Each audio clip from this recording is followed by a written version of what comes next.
What is up, Toilet Water Squad? I'm Big P, and I'm streaming out some Buttermilk Ricotta. That's cheese. Stick around, subscribe, I mean, if you want to see me turn this ricotta into Ricotta Gnocchi. I hate that I made this because I cannot say that one word, and I'm making two videos out of at least I'm making like four videos out of this because I have to do voiceovers for the YouTube shorts and Instagram posts. This gnocchi was incredible though, and you should make that definitely. It's basically made from ricotta instead of potato, and then I fried it, and it's with sausage and broccolini and like a creamy sauce, and it's really good. But for now, we're just making the buttermilk ricotta. You want to start with some whole milk, and you want to make sure that it is not ultra pasteurized. So this is an example of something that you do not want. And then this is an example of something that would work. It doesn't say ultra pasteurized anywhere. So you want to get a half gallon of whole milk that isn't ultra pasteurized. You want that because we're going to use 6.5 cups of whole milk, which is almost a half gallon. And it looks like for me that came out to be 1,630 grams of whole milk. Measuring by weight instead of volume is more accurate, so that's why I'm reading that out. So that in the future, if I want the results to come out the same way that they came out this time, I have more of a chance of them being the same if I measure by weight. So that's how close it was to being a half gallon. You can see how much is left in the half gallon there. And now I'm moving the milk over to the stove, and I'm putting that on like a medium, an upper medium heat, to try and get it up to 190 degrees Fahrenheit. And I'm going to measure out 1.5 cups of buttermilk. When I started to pour it out here, it seemed pretty thin. So I was like, oh, maybe I'm supposed to shake this. I looked at the bottle. I couldn't find anything on the bottle that said shake well or shake at all or anything. But then I just shook it anyway.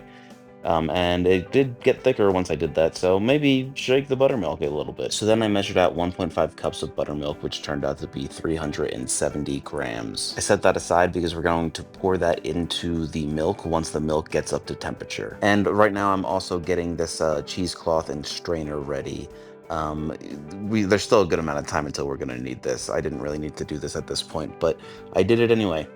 And I do end up changing it to like just like a fine mesh strainer in the future of this video because this strainer doesn't work too great.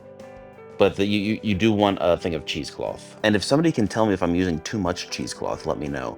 Because I did watch a video like years ago about making ricotta, and they said to fold the cheesecloth over 4 times. And whenever I do that, that's just the entire cheesecloth. So am I supposed to be using the whole cheesecloth every time I make cheese? Let me know.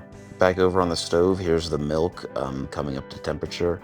I've kind of rigged up a probe thermometer to stay in there to monitor where the temperature's at, and now it's at 190.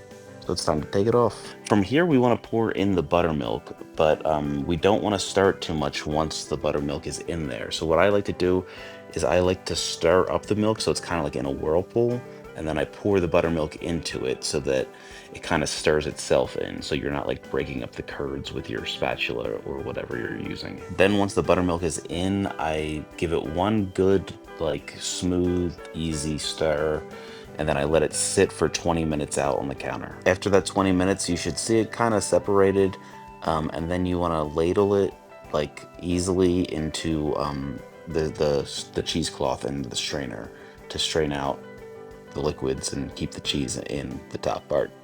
But yeah, you want to be gentle with it. I'll do something later in the video that is not very gentle, which you probably shouldn't do, but it ended up working out fine for me. Something that concerned me about this was that the whey or the liquid that was strained out looks pretty milky, and usually, like I've made ricotta before with lemon juice or vinegar, and whenever I do that, it comes out looking like like pee basically, just like a yellow watery uh, liquid. But this was like very much still like milk, so I wasn't sure if it didn't break enough or what. But it seems like if you're making buttermilk ricotta, that this is what it's supposed to look like. If not, let me know. But I believe that's what it's supposed to look like. When you're making ricotta the other way, I like to use the leftover whey to make pizza dough or just other breads. But if you're doing it this way, I don't think you can do that with this liquid. Or at least there's not as much of a reason to, or it's not as common to do, I guess. You could use this liquid to make like buttermilk pancakes though. So now I'm just finishing straining out the liquid because I'm worried that I'm gonna leave some cheese behind, and I do not leave any cheese behind. But this is where I do the thing that's like a little bit too rough, probably, where I just pour the whole rest of the liquid on top, which I've done making it ricotta the other way, and that was fine, but it just seemed more violent this time for some reason. I don't know if it's because the milk was, not watery, but yeah, I don't know. It ended up fine. After this, you just want to let that continue to drain for 45 minutes to an hour, so that it gets somewhere between like a yogurt and a cream cheese texture. You don't want it as solid as cream cheese, but you don't want it as liquidy as yogurt. And now here it is after 45 minutes, and I thought that this was good enough.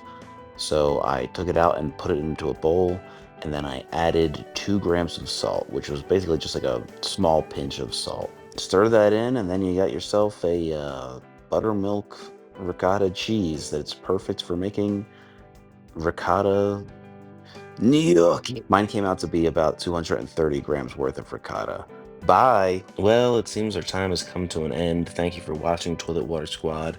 Like and subscribe, and check out some other videos about ice cream or high altitude baking or just other food stuff. And big shout out to the Upper Decker members. You guys are keeping a roof over my family's head. And remember to hug your pets. Give them a nice little pet and give them a big ol' hug from Big P. That's me.